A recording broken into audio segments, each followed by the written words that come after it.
انسان از دو چیز آفریده شده است.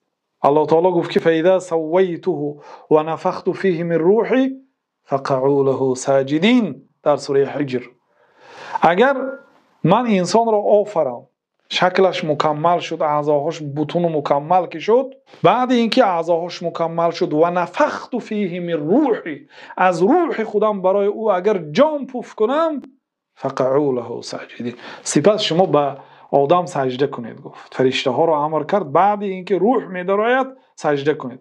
حضرت آدم را الله تعالی آفرید، چند وقت به روح ایستاده نمیخواد. بعد از آن الله تعالی روح داد. جنسی جسمانی آدم علیه السلام از زمین بود. ملک الموت فرامده از زمین، از روی خاک‌های سفید و سرخ و سیاه و از تمام نوع خاک‌ها برد و بنابراین حضرت آدم از کلمه ادیمون پوست گرفته شده است. معناش از پوست، از روی زمین خاک گرفته شده است و برای همین هم فرزنداشون رنگ و روحاشون گوناگون است. برای آکی رنگ و روح‌های خاک هم گوناگون است. خاک‌های سیاه است، واقعا خاکی سفید است، خاکی زرد است، خاک خیره رنگ است، تیره رنگ و لای رنگ. خلاصه از همه نوع خاک ها برد. بعد الله تعالی حضرت آدم علیه السلام را ساخت.